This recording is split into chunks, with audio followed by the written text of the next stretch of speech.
नमस्कार, आप देख रहे हैं इंडिया पब्लिक खबर और मैं हूं आपके साथ आकांक्षा। संभल में उपद्रवियों के खिलाफ पुलिस ने अभियान छेड़ रखा है और इसी के तहत जब पुलिस हिंसा वाले इलाके में एक्शन के लिए पहुंची तो मानो हंगामा मच गया। दरअसल एक्शन के दौरान पता चला कि इलाके में सालों से एक मंदिर बंद पड़ा है। पुलिस के अधिकारियों ने जब मंदिर को खुलवाया और आसपास पड़ताल शुरू की तो वहां मिला एक कुआं, जिसके बाद उस पूरे इलाके की बुलडोजर खुदाई और तेज हो गई। वहीं मंदिर के पास एक पीपल का पेड़ और कुआं होने का भी दावा किया गया है, जिसके बाद डीएम, एसडीएम और एसपी सब लग गए हैं इस मंदिर के आसपास के इलाके को छानने में। वहां कुछ लोगों के द्वारा संभल में ऐसे कई मंदिर और मंदिर के पास कुएं होने का दावा किया जा रहा है। बता दें कि संभल में उपद्रवियों के खिलाफ पुलिस एक्शन में नखासा थाना क्षेत्र के दीपासराय इलाके में मंदिर मिला है तो हड़कंप मच गया। मुस्लिम बाहुल इलाके में सालों से बंद पड़े मंदिर को खोला गया। खुद पुलिस के अधिकारियों ने मंदिर की साफ सफाई शुरू की तो दूसरी ओर मंदिर के आसपास अवैध निर्माण पर बुलडोजर चलने लगा और जैसे ही ये खबर लोगों को लगी तो वहां पर भारी भीड़ इकट्ठा होने लगी। हिंदू पक्ष के लोग मिठाइयां बांटने लगे और जश्न मनाने लगे तो वहीं इस दौरान वहां इस मंदिर को लेकर एक बड़ा दावा भी कर दिया गया है। दरअसल उत्तर प्रदेश के संभल में सैकड़ों साल पुराना मंदिर मिला है। जब प्रशासन बिजली चोरी की चेकिंग कर रहा था तब यहाँ मंदिर का खुलासा हुआ। इसके पास एक कुआं भी मिला है। मंदिर की खबर आग की तरह फैल गई है। आनंद फानन में पुलिस ने मंदिर को बुलडोजर एक्शन के जरिए अवैध कब्जे से आजाद करवाया। साफ सफाई भी कराई गई और आज सुबह मंदिर खुलाया गया, जहां पूजा और आरती भी की गई। बता दें कि इस मंदिर में शिवलिंग, भगवान हनुमान और नंदी की मूर्ति मिली है। अब सवाल उठते हैं कि आखिर ये मंदिर इतने दिनों से गायब कहां था और किसने इसे अपने कब्जे में ले रखा था।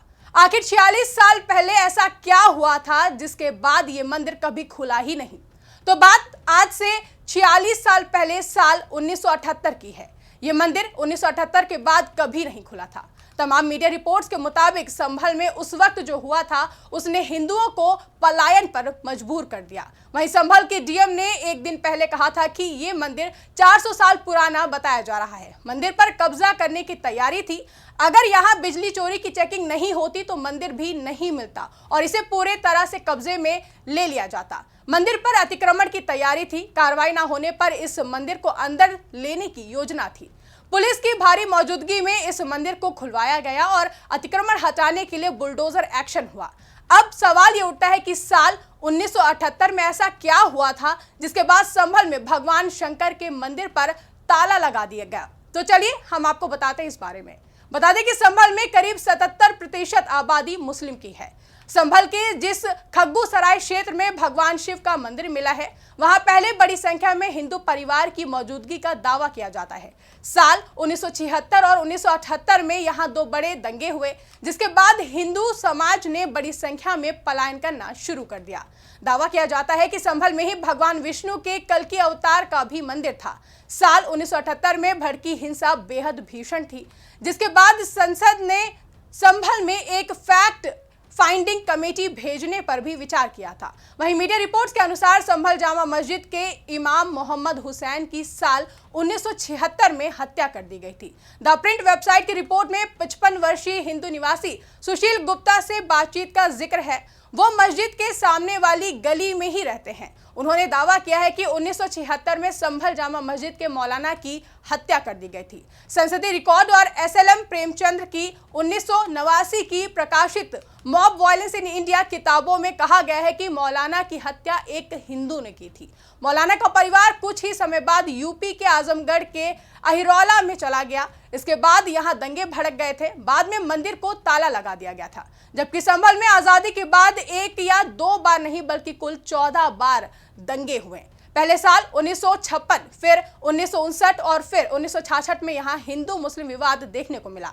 हालांकि तब चीजें इतनी ज्यादा खराब नहीं हुई। इसके बाद 1976 और 1978 में दो बड़े दंगे हुए। इस दौरान बड़ी संख्या में लोगों की मौत भी हुई थी। फिर दो बार साल 1980 में यहाँ फिर से हिंसा भड़क गई थी, जिसमें लगभग 14 लोगों को अपनी जान गंवानी पड़ी। और 1992 बाबरी मस्जिद विध्वंस के दौरान भी संभल में हिंसक घटनाएं देखने को मिली। वहीं अब 46 साल पुराने इस मंदिर को लेकर दावा किया जा रहा है कि ये मंदिर 1978 से बंद था और उस वक्त ये हिंदू बाहुल इलाका हुआ करता था। मुस्लिम बाहुल इलाके के बीचों बीच बंद पड़े मंदिर को लेकर संभल के डीएम राजेंद्र पेंसिया ने बड़ी जानकारी देते हुए कहा कि कार्रवाई के दौरान एक मंदिर मिला है और पास ही एक कुआं भी है जिसकी खुदाई की जा रही है। मंदिर के आसपास के इलाके में किया गया अतिक्रमण भी ध्वस्त किया जाएगा।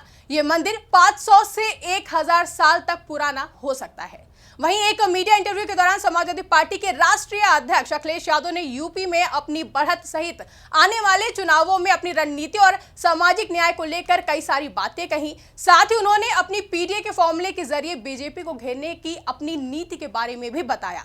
इसके साथ ही उन्होंने ये भी साफ किया कि कैसे अभी संभल में या फिर जौनपुर में या और भी कहीं मंदिर और मस्जिद के सहारे बीजेपी सांप्रदायिक राजनीति कर रही है। साथ ही संभल में मंदिर मिलने के मामले को लेकर कहा कि हमारी संस्कृति में हर घर में मंदिर होता है, ऐसा कोई परिवार नहीं जिसके घर में मंदिर ना हो।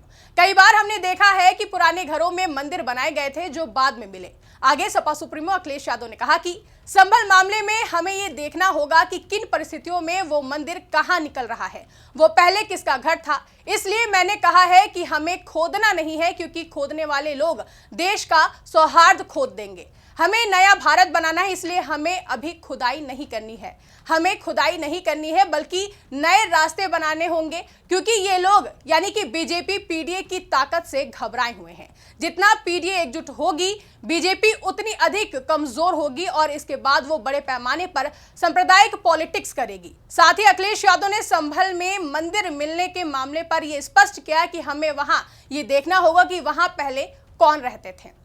यही नहीं, आगे सपा सुप्रीमो ने फिर से संभल का पुराना मुद्दा उठाया जब संभल जिले में 24 नवंबर को स्थानीय कोर्ट के आदेश पर शाही जामा मस्जिद के सर्वेक्षण के दौरान हिंसा भड़क उठी थी, जिसमें 4 लोगों की मौत हो गई थी और करीब 2 दर्जन लोग घायल हो गए थे। बता दें घायलों में पुलिस वाले भी शामिल थे। वहीं इस मामले में समाजवादी पार्टी के संभल से सांसद जियाउर रहमान बर्क और संभल के विधायक इकबाल महमूद के बेटे सोहेल इकबाल पर भी मामला दर्ज हुआ था, जिसे लेकर अखिलेश यादव ने कहा कि नवंबर में संभल में क्या हुआ था, क्या कोई सर्वे के बहाने कहीं इतना ज्यादा माहौल खराब किया जा सकता है। संभल में जो हुआ वो प्रशासन की नाकामी थी।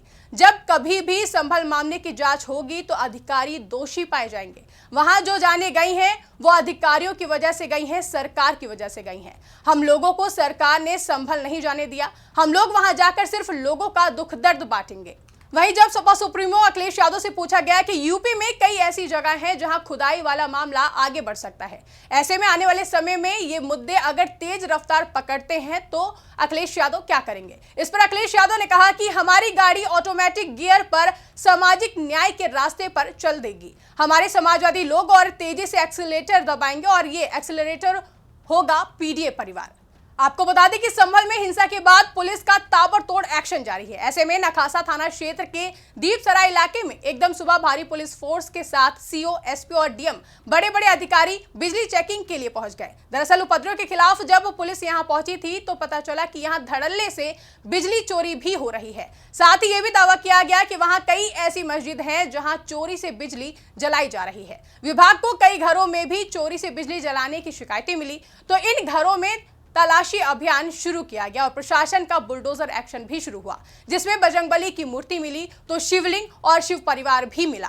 बताया जा रहा है कि 40 साल से लगभग मुस्लिम आबादी के बीचों बीच ये मंदिर बंद पड़ा था, जिसके बाद अब सामने आने के बाद से ही एक बार फिर संभल चर्चाओं में बना हुआ है। साथ ही अब इसे लेकर राजनीतिक बयानबाजी भी देखने को मिल रही है। ऐसे में देखना दिलचस्प होगा कि संभल में मिले इस सैकड़ों साल पुराने मंदिर को लेकर अभी और क्या खुलासे सामने आएंगे।